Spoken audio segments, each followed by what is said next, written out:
Vamos a la copia que tenemos de las Sagradas Escrituras, al capítulo 2 de Filipenses, a leer la inerrante y todo suficiente palabra de Dios. Hemos colocado un título que venimos manejando desde hace días y es la humildad y obediencia, la imagen y ejemplo de Cristo. Y esta porción del versículo 5 al versículo 11 del capítulo 2 le hemos llamado de la gloria a la humillación para ser exaltado. Vamos a leer nuevamente desde el versículo 5 hasta el versículo 11. Y dice así la inerrante palabra del Señor.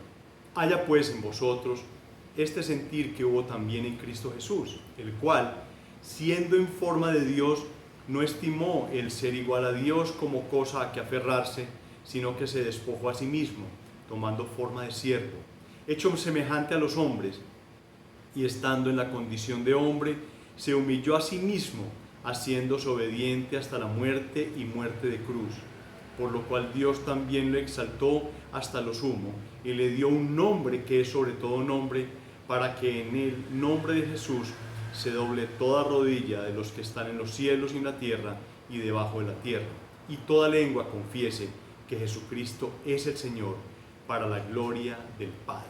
Que el Señor bendiga su palabra y bendiga esta predicación.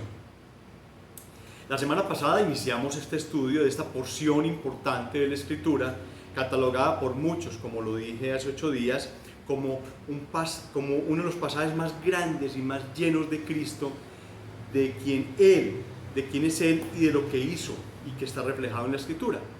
Filipenses 2, del 5 al 11, es el pasaje con una de las enseñanzas cristológicas más importantes del Nuevo Testamento y, según opinan muchos de los comentaristas, además dicen que era una especie de canción compuesta por la iglesia primitiva, un himno a Cristo que recogió el apóstol Pablo para colocarlo dentro de la carta. Y está dividido en 2 porciones, como les dije. Una porción es cómo baja cada día más un peldaño más hacia la humillación del Señor y cómo sube en la exaltación por parte del Padre. Como hablamos la semana pasada, hemos dividido el tema en 3 partes. Una introducción que vimos la semana pasada, donde vimos el versículo número 5. Nos quedamos ahí, aunque ese versículo 5 va a ser llamado en la última parte, digamos que dentro de 8 días o dentro de 15 días, lo retomaremos porque hace parte de esto. Y hoy veremos una primera parte de la humillación de Cristo. Realmente aquellos estudios que hemos hecho de esto hablan de que en estos versículos se pueden sacar hasta 10, hasta 12 sermones, lo cual es muy interesante, lo cual llena de mucha sabiduría. Pero hemos querido, digamos que, resumirlos un poco, llevarlos un poquito más comprimidos para entender un poquito más la verdad. Versículo 6, miren cómo dice: el cual, siendo en forma de Dios. Este inicio es muy importante porque el apóstol Pablo arranca de una manera, digamos, teológica muy especial, diciendo siendo en forma de Dios. Esa palabra, siendo en forma de Dios, y es importante que nosotros entendamos quién es Cristo y qué es lo que Él hace para que podamos entender perfectamente lo incipientes que somos nosotros. Esa palabra forma en el idioma griego es la palabra morfé, que alude de la esencia, el ser y la naturaleza de la persona, es decir, el tamaño, la cualidad, los atributos, naturaleza, majestuosidad, poder y gloria. O sea, la misma forma del Dios Padre es el Dios Hijo. Por eso esa palabra, que es morfé, significa eso. Todo lo que hace que Dios sea plenamente Dios le pertenecía a Cristo por derecho propio. Nosotros estudiamos la carta del apóstol Pablo a los Colosenses y en su capítulo 2, versículo 9 dice: porque en Él, en Cristo, habita corporalmente toda la plenitud de la deidad, no una parte, no, toda la plenitud de la deidad. Entonces nosotros tenemos que llegar a entender perfectamente quién es la persona que se humilló. ¿Quién es la persona que se humilló? El que se humilló fue en el que habita corporalmente toda la plenitud de la deidad. Cuando Pablo dice siendo en forma de Dios, quiere decir exactamente que Él ha existido como Dios en su gloria y en su esencia, en todo su ser. Ahora, yo no sé quiénes podrán pensar que Cristo viene desde el Génesis 1, o sea, que fue creado ahí, o posiblemente ahorita que empezamos Navidad, el niño que nace en el pesebre es el nacimiento de Cristo, que Cristo no existía desde antes. No, Cristo es eterno, Cristo no tiene ni principio ni tiene fin. Jesús ha sido y será el Dios eterno, como dice Juan 1:1, en el principio era el verbo y el verbo era con Dios y el verbo era Dios. En ese principio ya estaba Cristo, Él era Dios, Él existía desde antes de la fundación del universo. En ese precioso y poderoso consejo de salvación, Él estaba ahí, estaba el Padre, estaba el Hijo, estaba el Espíritu Santo. En la carta, como dije ahora, la carta de Colosenses, que ya la hemos estudiado de una manera especial, vamos todos por favor al capítulo 1, versículo 15. Colosenses, capítulo 1, versículo 15 en adelante. Vamos a leer hasta el 19. Colosenses 1:15. Y hay una palabra que tenemos que estudiar ahí, porque los arrianos y los testigos de Jehová han hecho fiesta con este versículo. Colosenses 1:15, mire cómo dicen: Él, Cristo, es la imagen del Dios invisible, el primogénito de toda la creación. Claro, estos arrianos o los testigos de Jehová han cogido esta palabra primogénito y han dicho que realmente Cristo fue creado por Dios, pero se vuelan el contexto, salen de todo lo que tiene el sentido de la palabra, el sentido de esa porción que está ahí, porque más adelante lo vamos a ver. Y esa palabra primogénito tiene que ver con el derecho a la herencia de toda la creación que tenía Cristo. Y es fácil de entender lo siguiente. Por ejemplo, en Éxodo 4:22 o en Jeremías 31:3 habla que Israel es llamado el primogénito de Dios.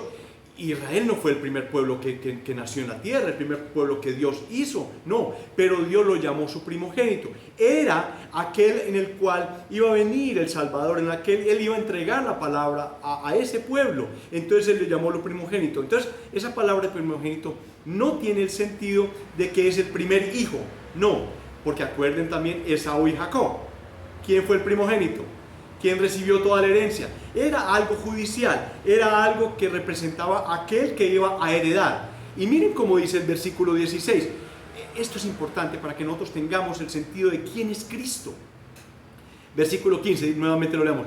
Él, o sea, Cristo es la imagen del Dios invisible, el primogénito de toda la creación. 16, porque en Él fueron creadas todas las cosas, las que hay en los cielos y en la tierra, visibles e invisibles, sean tronos, sean dominios, sean principados, potestades.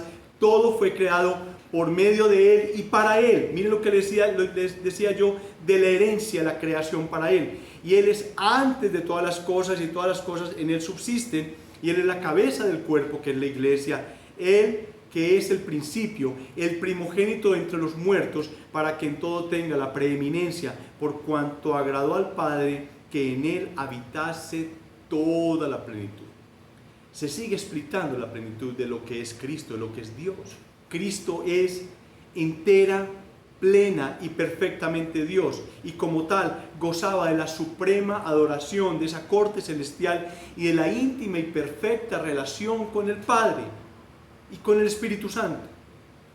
Miren en Juan 10:30 como dice: yo y el Padre uno somos. Ahí habla de identidad, habla de igualdad con Dios. Yo y el Padre uno somos. Y en Juan 14:9 Jesús dijo: tanto tiempo hace que estoy con vosotros y no me has conocido, Felipe.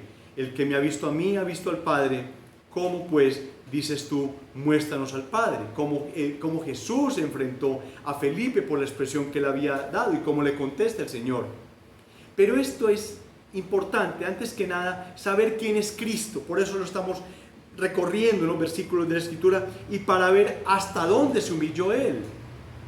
Estaba sentado en la gloria, sentado con el Padre, siendo alabado por toda la corte celestial, y baja y se humilla, y vamos a ver hasta qué punto. Hay una porción que vamos a ver, no lo vamos a ver hoy, sino dentro de 8 días, si el Señor nos presta la vida, es hasta dónde llegó Cristo, hasta dónde llegó. Y eso lo vamos a ver al final. Cuando comprendamos dónde estaba Él, quién era Él, empezamos a descubrir cuánto bajó y descendió por ti y por mí.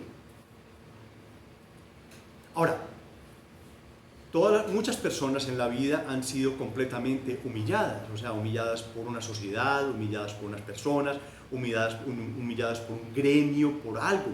El ser humano ha recibido humillación, pero esa humillación desde el nivel donde está el hombre y baja, nada tiene que ver desde lo alto hasta donde bajó el Hijo del Hombre, el Hijo de Dios. Entonces, como criaturas caídas, nunca podremos compararnos con esa humillación hasta la que Él llegó. Nadie, absolutamente.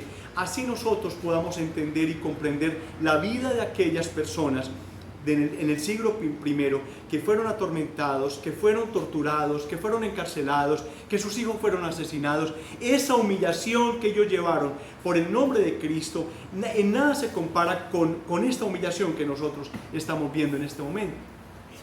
Vamos a meternos un poquitico más ya en el verso 7 y 8. Pero tiene que quedar muy claro. Miren, en la Sagrada Escritura nosotros vemos como Nabucodonosor fue humillado, como el faraón fue humillado, como Pilato fue también humillado, Jonás fue humillado, pero Jesús se autohumilló. Aquí hay un diferencial inmensamente grande. El más digno llegó a ser el más bajo. El más digno, el Dios, el digno, llegó a llegar a lo más bajo. Recordemos el versículo 7 y 8. Dice: sino que se despojó a sí mismo, tomando forma de siervo. Esa palabra siervo es una palabra especial, es una palabra que habla casi que de una cosa. Esos siervos en ese nivel que está nombrado ahí eran casi que una cosa, no tenían ningún valor en la sociedad, hecho semejante a los hombres, y estando en la condición de hombre se humilló a sí mismo, o sea, se autohumilló, haciéndose obediente hasta la muerte y muerte de cruz. Juan 10:17, vamos ahí por favor. Juan 10:17, para corroborar esto que está ahí. No solamente esta enseñanza se la dio el apóstol Pablo a los filipenses, sino que Juan también la tiene dentro de su carta. Dice Juan 10:17, por eso me ama el Padre, porque yo pongo mi vida, habla Cristo, para volverla a tomar. Nadie me la quita, sino que yo de mí mismo la pongo. Tengo poder para ponerla y tengo poder para volverla a tomar. Ese mandamiento recibí del Padre. Plena y total obediencia. Desde ahí empieza una cuesta abajo, una total humillación, y casi que esta humillación ya digamos que la gente la conocía, porque en la Sagrada Escritura se hablaba de ella. No solamente en los Salmos, sino también en Isaías. En Isaías 53 dice así: despreciado y desechado entre los hombres, varón de dolores, experimentado y quebranto, y como que escondimos de él el rostro, fue menospreciado y no lo estimamos. Al profeta Isaías, 700 años antes de Cristo, ya se decía que él iba a ser despreciado, que él iba a ser desechado entre los hombres, él iba a venir donde sus enemigos. Pero sus enemigos no lo iban a ver como ese Dios encarnado que venía a reivindicarlos, sino que lo iban a ver como un hombre, solamente como un hombre.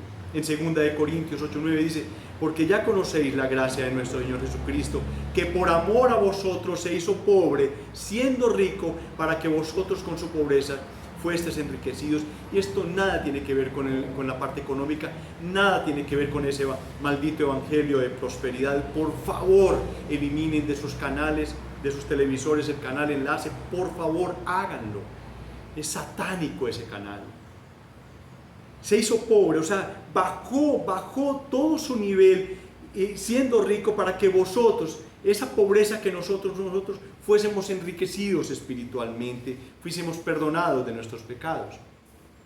Pero la humillación de Cristo, ¿cuándo empieza la humillación de Cristo?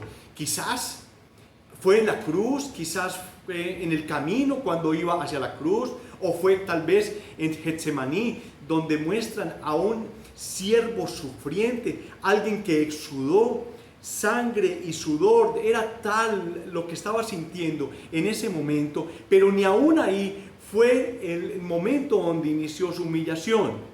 Ni siquiera cuando Pedro lo negó, ni siquiera en su arresto, ni siquiera en ese juicio que fue lleno de una cantidad de testigos falsos y de incriminaciones falsas. No, su humillación empieza cuando él, antes de la fundación del mundo, antes de la fundación del universo, muy por encima de cualquier límite de tiempo y espacio que nosotros no entendemos,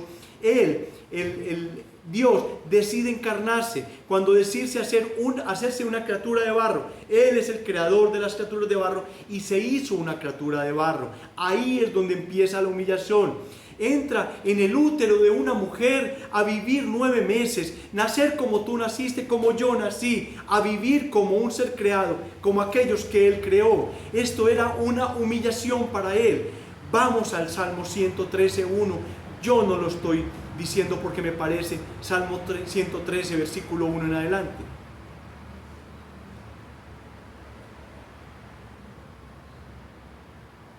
Salmo 113:1. Miren cómo terminan estos versículos en el verso 6. Miren hasta dónde llega el versículo 7. Dice: alabad, siervos de Jehová, alabad el nombre de Jehová, sea el nombre de Jehová bendito desde ahora y para siempre, desde el nacimiento del sol hasta donde se pone. Sea alabado el nombre de Jehová, excelso sobre todas las naciones es Jehová, sobre los cielos su gloria. ¿Quién como Jehová nuestro Dios, que se sienta en las alturas? Miren cómo dice, que se humilla a mirar en el cielo y en la tierra. Para Él, mirar hacia abajo, hacia la tierra, era una auténtica humillación. ¿Por qué? Porque la tierra fue creada, porque el mundo entero fue creado, porque la salvación, el infierno fue creado para mirar hacia arriba, para mirarlo a Él, para exaltarlo a Él, para alabarlo a Él, porque la alabanza era para su gloria, como dice Efesios 1:6, para alabanza de la gloria de su gracia, con la cual nos hizo aceptos en el amado. La creación era para alabarlo a Él, la creación era para darle toda la honra y la gloria a Él, y Él se fijó hacia abajo, se fijó hacia la tierra. Pero Él decidió venir, dejar su trono santo para venir a un mundo corrompido, a un mundo caído por el pecado. Es más, Él se haría pecado por nosotros. Él nunca pecó, siempre cumplió absolutamente toda la ley. No hubo un pecado en su vida jamás, pero Él se hizo pecado, como dice 2 Corintios 5:21. Al que no conoció pecado, por nosotros lo hizo pecado, para que nosotros fuésemos hechos justicia de Dios en Él. ¿Quieren el resumen del Evangelio? Está 2 Corintios 5:21. Señálenlo en la Sagrada Escritura. Ahí está el resumen de lo que significa la palabra de Dios, el Evangelio. Los cielos de los cielos no lo podían contener, pero Él se atreve a descender y a venir a un mundo que le rechaza, rodeado de sus enemigos, para salvarlo. Él vino a habitar, a vivir, a convivir con aquellos que realmente lo estaban odiando, que realmente estaban en contra de lo que Él había dejado en la Sagrada Escritura. La Sagrada Escritura inclusive había sido manipulada, habían creado leyes y normas para exagerar, para llevar al máximo el conocimiento del ser humano y su cumplimiento, para que la gente no pudiese cumplirla. Y Él llegó en esa época, donde están los fariseos, donde están los saduceos. Pero Él llegó a ese mundo de sus enemigos para salvar. Ese Rey lleno de gloria que estaba desnudo en una cruz, traspasado, escupido, lleno de sangre, sinceramente, y créanme que es uno de los pasajes difíciles de predicar, porque tiene tantos matices, tiene tanta forma de verlo, que a veces es mejor uno recostarse, mirar, estudiar a aquellos maestros que ha levantado el Señor, para que nos enseñen y poder nosotros enseñarlo a la iglesia. Pero volvamos a ese Filipenses 2, al versículo 7 dice, se despojó a sí mismo. Fue un acto completamente voluntario, un autovaciamiento, y quizás lo hizo al asumir esa condición de hombre. Él, Cristo, no dejó de ser divino. Él siempre fue Dios. solo que a esa naturaleza, o sea, a esa deidad se unió el ser hombre, humanidad. Él continuó siendo el mismo Dios, pero ya con una naturaleza, una persona, dos naturalezas, 1P, 2N. Esa era la fórmula. Él no dejó sus atributos. Los atributos los conservó absolutamente todos. Inclusive nosotros ahora en la escuela dominical acabamos de ver uno de sus atributos. Los estamos estudiando. Eso nos podría llevar años enteros estudiar los atributos del Señor en la teología propia. Esos atributos que nosotros estamos viendo no los perdió, no se rebajaron, no. Él fue omnisciente, Él fue omnipresente, Él fue omnipotente. Solo que voluntariamente en la tierra restringió y se rehusó a dichos atributos, a usarlos inclusive frecuentemente. Él no fue menos Dios por ser hombre, una especie de semidios, como dicen esas fábulas y esos dioses griegos y esas cosas. Él no fue ningún semidios que fuera mitad hombre y mitad Dios, no. Él tenía ambas naturalezas. Ni más hombre por ser un Dios, una especie de Superman, no, ninguno de esos. Él no dejó de ser divino, Él no perdió sus atributos y Él no fue menos Dios por ser hombre. Bueno, pero Él sí renunció, porque dice, miren cómo dice aquí la Sagrada Escritura, dice, sino que se despojó a sí mismo tomando forma de siervo, hecho semejante a los hombres. ¿De qué se despojó? Mientras Él estuvo en la tierra, Él renunció a su gloria celestial, a su perfecta relación de amor y cara a cara con el Padre. Por eso Él, la noche en que iba a ser entregado, le dice lo siguiente en Juan 17:5, que también ya lo hemos estudiado. Ahora pues, Padre, glorifícame tú al lado tuyo, con aquella gloria que tuve contigo antes que el mundo fuese. Él había renunciado a su gloria celestial, a esa relación perfecta que tenía con el Padre.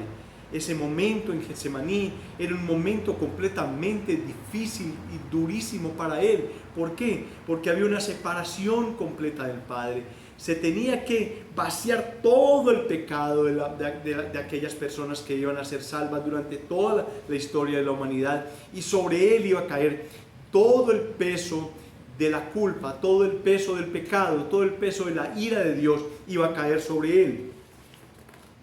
¿A qué renunció? A su propia autoridad, ya que en todo momento se sometió por completo a la autoridad del Padre.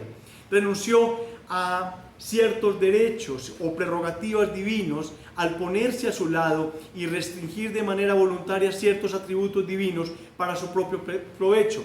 Él no se despojó de su deidad, sino de su gloria visible, ya que fue ocultada tras ese velo de la humanidad. Él tenía el poder de transformar las piedras en pan, pero no lo hizo para someterse voluntariamente o someterse a la voluntad del Padre. Él tenía el poder de hacerlo, pero no lo hizo. Cuando en la tentación, luego de su ayuno prolongado, en la tentación, el demonio le dice que se tirara del pináculo del templo, que sus ángeles lo recogerían. Allí, donde eso hubiera pasado en ese instante y la gente hubiera visto eso, claro, hubieran dicho, claro, Él es el Hijo de Dios, de verdad sí es. Y de pronto el camino hubiera sido más fácil y hubiera crecido una gran religión en ese momento, pero ese no era el camino. Ese no era el camino. A las riquezas, Él renunció a las riquezas eternas de su gloria, ya que en la tierra, como hemos leído anteriormente, se hizo pobre. De hecho, nació en un pesebre prestado. De hecho, murió y fue sepultado en un sepulcro prestado. En diciembre se celebra en muchas partes el nacimiento del Señor. Como lo dije hace 8 días, no es en ningún momento el objetivo de ver si nació o no nació en diciembre, o en septiembre, o en julio. No, no es. Posiblemente una de las fechas que probablemente nunca fue en diciembre. Es de las fechas más ilógicas en que pudo haber nacido, pero el mundo, en su afán de celebrar junto con todos los dioses paganos, meterlo también a Él, lo celebran en diciembre.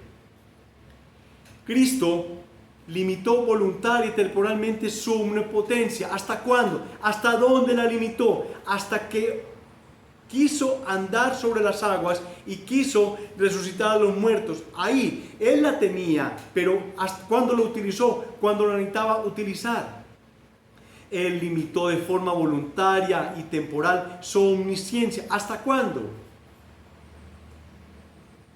Hasta que le dijo a sus discípulos que fueran a la ciudad, que había un hombre con un cántaro, el cual lo llevaría al aposento alto. ¿Hasta cuándo? Hasta Pedro, que le dijo que le iba a negar 3 veces. Él tenía, en forma voluntaria y temporal, pudo exponer sus atributos y utilizarlos como Él los debía utilizar. Cuando habla en esta porción de la Escritura que dice forma de siervo, siendo el Dios creador, asumió la verdadera esencia y naturaleza de la criatura, del hombre, siendo igual o semejante a nosotros, pero con una excepción: jamás pecó. Cristo jamás pecó. Él era santo y terminó todo este periplo por la tierra siendo un santo. En Hebreos 2:17 dice: por lo cual debía ser en todo semejante a sus hermanos, para venir a ser misericordioso y fiel sumo sacerdote en lo que a Dios se refiere, para expiar los pecados del pueblo. Pero hasta ahí vamos. Pero continúa bajando escalón tras escalón, va bajando cada día más hasta la máxima humillación. Es el Rey del universo, el que merecía toda la adoración sublime por parte de todos. Solamente recibe ciertas adoraciones, pero como hombre, es decir, solo lo veían a Él en su humanidad limitada. Que el hombre pecador solo lo vea a Él como un mero vulgar hombre es una tremenda humillación para Él. Es más, dijeron de Él que tenía un demonio, que trabajaba para los demonios, cuando Él, como hemos dicho antes, en Él habita la plenitud de la deidad. Pero aún se humilló más y más. Dice, siendo rey se hizo esclavo. En su arresto, en su juicio fue burlado, menospreciado, escupido, azotado, torturado, envuelto en un juicio falso y fraudulento. Y Él no dijo nada. ¿Por qué? Porque era la voluntad del Padre. Se tenía que cumplir la voluntad del Padre. En Hechos capítulo 2, versículo 22 dice: varones israelitas, oíd estas palabras. Jesús Nazareno, varón aprobado por Dios entre vosotros, con las maravillas, prodigios y señales que Dios hizo entre vosotros por medio de Él, como vosotros mismos sabéis, a este, entregado por el determinado consejo y anticipo conocimiento de Dios, prendisteis y matasteis por manos de inicuos, crucificándolo. Él estaba haciendo la voluntad del Padre. Jesús siempre ha sido, desde la eternidad, fue un siervo. Ahí, cuando se estaba estableciendo el proceso de la salvación, ahí el Padre estaba escogiendo del libro de la vida aquellas personas que iban a estar con Él en la eternidad. Cristo dijo que iba a morir por ellos. Ahí, un siervo sufriente. Es un siervo sufriente el día de hoy también. Allá donde está, porque Cristo no cambia, es el mismo de ayer, hoy y por los siglos. El determinado consejo y anticipado conocimiento de Dios. Él fue obediente al Padre aún en la peor, en la maldita y más humillante muerte, la muerte de cruz. Jesucristo no fue el primero que se crucificaba en la cruz. Para la época ya habían muerto muchísimas personas. En la persecución y en cada uno de estos eventos se había encontrado que la crucifixión era de las muertes más torturantes. La persona vivía o sufría durante muchas horas, quizás días, ahí colgado en una cruz, sufriendo lo indecible.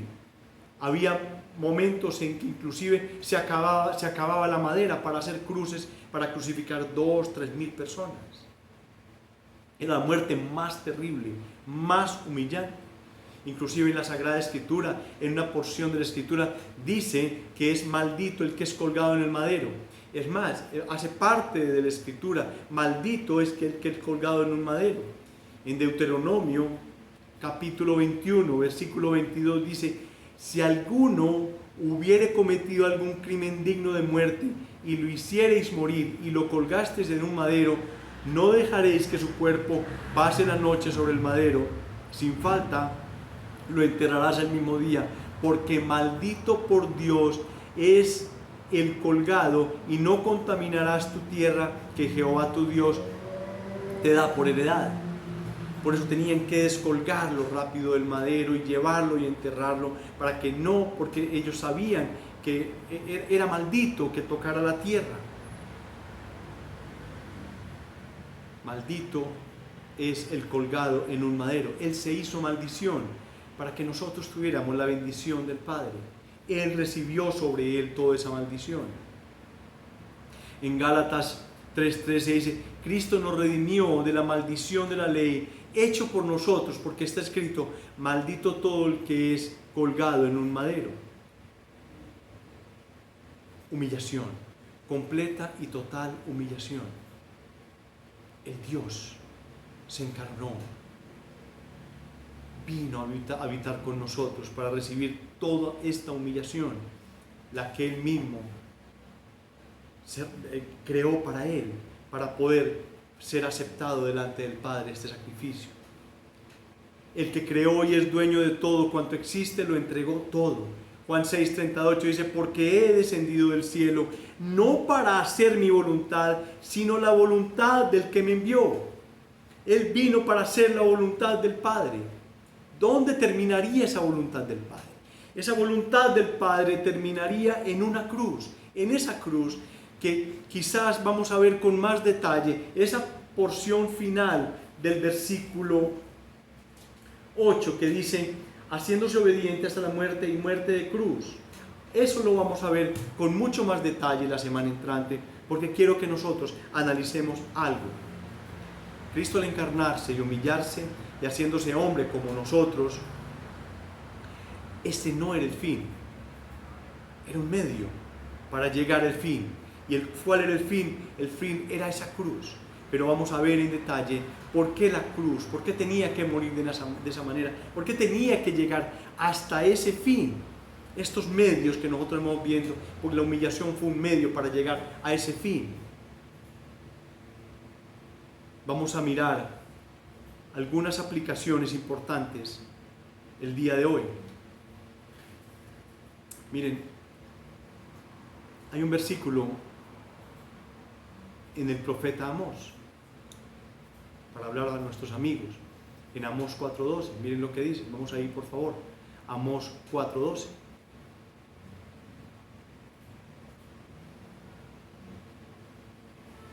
Miren cómo dice: por tanto, de esta manera te haré a ti, oh Israel, y porque te he de hacer esto, prepárate para venir al encuentro de tu Dios, oh Israel.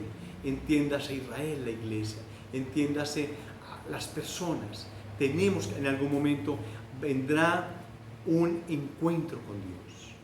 Este versículo declara un principio eterno con Dios. Las palabras son una invitación, una advertencia para todas las generaciones. Cada 8 días que nosotros estamos predicando, abriendo la Sagrada Escritura, entregando una enseñanza, son una invitación y una advertencia para todas las generaciones, para todas las familias, para todas las personas, para la sociedad. En ningún momento nadie podrá decir que nunca se le predicó, y creo que estoy completamente seguro de lo que voy a decir. En Medellín y quizás en Colombia, absolutamente todos han oído hablar del nombre de Cristo. Todos saben quién es Cristo, todos saben lo que es el Evangelio. No existe ninguna excusa. Prepárate para venir al encuentro de tu Dios. Hay un cuento muy especial, o una historia muy especial que en los Estados Unidos, y esta historia tiene más de 100 años o un poco más. Y había una compañía de ferrocarriles muy grande en Estados Unidos, y se habían presentado muchas colisiones con las locomotoras y con los autos y con los camiones en los cruces con el ferrocarril. Y esta compañía había ofrecido un capital muy grande en esa época, $2.500, estamos hablando de que eso era una millonada, algo muy grande, a la persona que sugiriera 3 mejores palabras que serían usadas como palabras de advertencia en los cruceros del ferrocarril. cuando estaban ahí las vías del ferrocarril, qué palabras se podían colocar ahí como una advertencia para que no hubieran tantas colisiones, para que no se murieran tantas personas. La persona bastante sabia y bastante afortunada para ganar el premio ofreció 3 palabras que ya se ven a menudo, todavía se ven en esas partes. Y las palabras son: detente, mira, escucha. Detente, mira, escucha. Cada una de estas palabras costó $833, pero las palabras que no son de uso para la seguridad de las personas en los cruceros de ferrocarril, no son de uso a menos que la gente las obedezca. Ahí están las palabras. Si tú no las lees, si tú no las obedeces, no te van a servir para nada. ¿De qué sirve la palabra detente si las personas no se detienen? ¿De qué sirve la palabra ¿Qué protección ofrece la palabra mira si uno no la mira? ¿Qué advertencia da la palabra escucha si nosotros no escuchamos? Detente, mira y escucha. De igual manera, tú puedes tener contacto con todo tipo de enseñanza sobre la Escritura y escucharla, pero si tú no te detienes, si tú no miras, si tú no escuchas con detenimiento lo que hemos venido hablando cada 8 días, cada iglesia, cada 8 días predica el Evangelio. Tú has escuchado de Cristo, has escuchado de la obra de Cristo. Estas palabras son simples, pero tienen el poder de transformar tu vida, de transformar tu corazón. Tú tienes que tener la certeza, la palabra de Dios te da la certeza de que lo que tú estás escuchando va a generar un encuentro positivo con Dios. No es encuentro como un juez que te va a llevar al infierno, no. Y te digo de verdad, amigo, tú que no estás en Cristo, que no has rendido tu vida a Él, que no eres obediente a Cristo, por favor, me parece ridículo posponer la decisión que tienes en tus manos. Ve a Él en arrepentimiento. No lo rechaces más. No rechaces más a Cristo. Cada 8 días has recibido una advertencia. Quizás no seas muy cumplido en escuchar la palabra. Quizás la has escuchado hace 2 o 3 veces. Pero hay una advertencia en ella. No solamente te dan a dar salvación, sino que también hay advertencia. Cada uno de nosotros, créeme, cada uno de nosotros ha ofendido a Dios muchísimas veces. El fardo de pecados que hay sobre esta vida es inmensamente grande. La justicia de Dios demanda que nosotros seamos castigados por nuestros pecados. Créeme, ningún pecado se va a quedar sin ser castigado.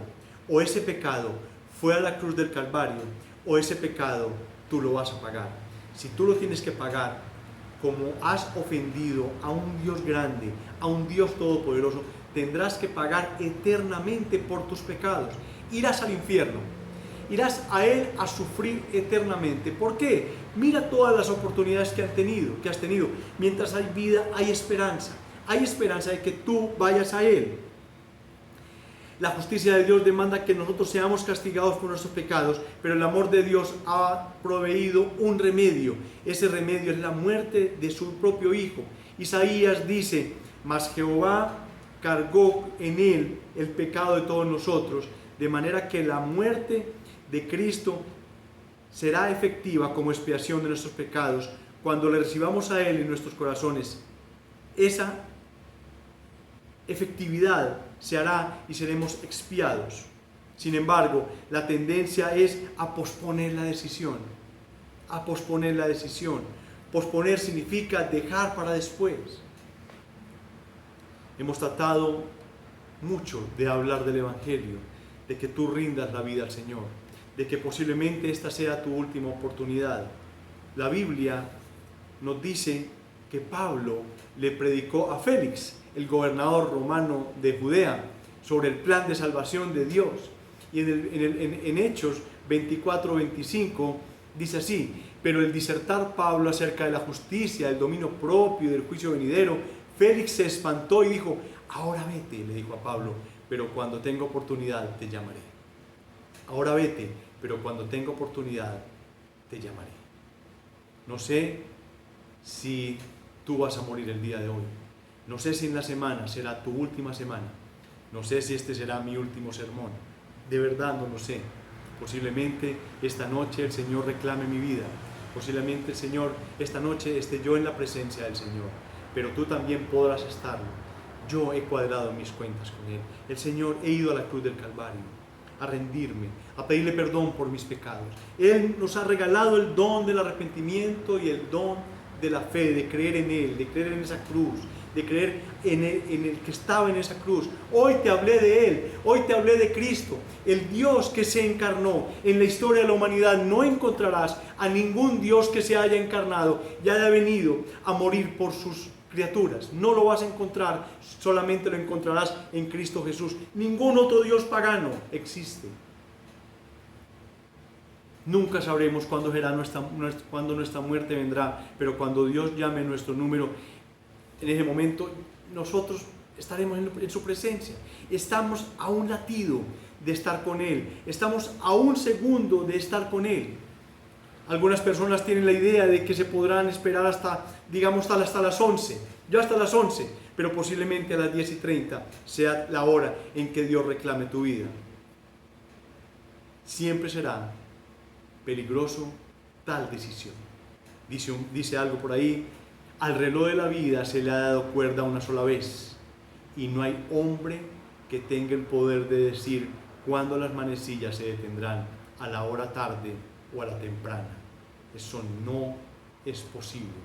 Dios en su palabra ruega: cree en el Señor Jesucristo, arrepentíos y bautícese cada uno de vosotros en el nombre de Cristo para perdón de los pecados, y recibiréis el don del Espíritu Santo, como dice Hechos capítulo 16 versículo 31 y Hechos 2:38.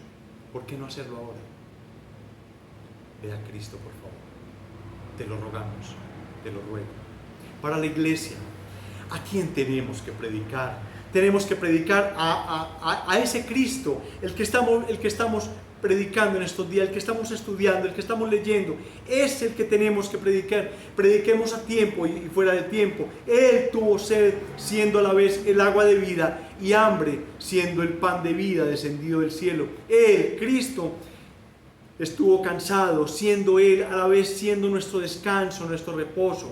Él, Cristo, estuvo en agonía, siendo el sanador y curando toda clase de enfermedad y dolor. Él, que ha prometido enjugar toda lágrima, resulta que lloró al ver a Jerusalén y en la tumba de su amigo Lázaro. De Cristo se burlaron, diciendo: que tu Dios te salve, le gritaban cuando lo veían ahí crucificado. Que tu Dios te salve, el Dios del cual tú estás hablando.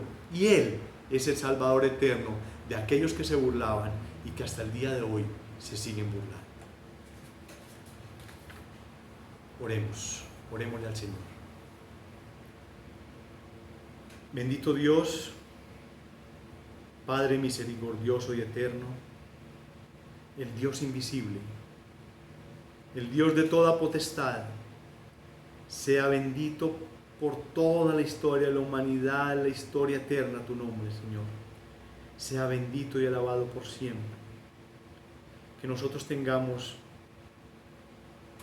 siempre el espíritu inclinado hacia ti, hacia adorarte, hacia buscarte, hacia entender la profundidad de la riqueza de Cristo. Mucho podemos nosotros hablar, mucho podemos buscar, mucho podemos leer, pero es la palabra viva la que transforma nuestras vidas, nuestros corazones. Te pedimos, Señor, que nos des la atención especial a estos versículos y a esta carta, para que edifique nuestras vidas y nuestra iglesia. Sabemos y tú conoces de nuestra insuficiencia, de nuestra limitación mental, espiritual, pero sabemos que tú te fortaleces en nuestra debilidad. Ayúdanos como iglesia, ayúdanos como comunidad a tener un especial recogimiento en estos días, donde van a haber descansos, donde van a haber posibilidades en que podamos estudiar más tu palabra y dedicarla menos a determinados ocios que no debemos hacer. Te pedimos que esta palabra, que estos versículos que hoy fueron expuestos, sean de edificación para nuestras vidas, sean de edificación para nuestra iglesia, que encontremos alimento en Él, que entendamos cuál fue la obra de Cristo en la cruz del Calvario, que entendamos esa humillación. Permite, Señor, que durante la semana reflexionemos sobre lo que nosotros hemos escuchado hoy y lo que nosotros podamos leer adicionalmente y comprender más la obra, esa obra magnánima, pero que a la final era para la gloria del Padre. Te pedimos que nos guardes, que nos protejas, que tu bendición esté sobre nuestras vidas, sobre nuestras familias, sobre nuestros amigos.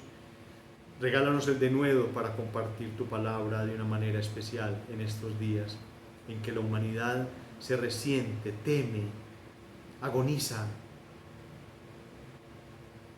en tantas dificultades por esta pandemia, Señor. En el nombre de Cristo y por el poder del Espíritu Santo hemos orado creyendo en ti. Y recibamos del Señor tu bendición. El Señor te bendiga y te guarde. El Señor haga resplandecer su rostro sobre ti y tenga de ti misericordia. El Señor alce sobre ti su rostro y te dé paz. Y cantémosle 2 himnos al Señor para que nosotros completemos esta adoración con nuestras voces.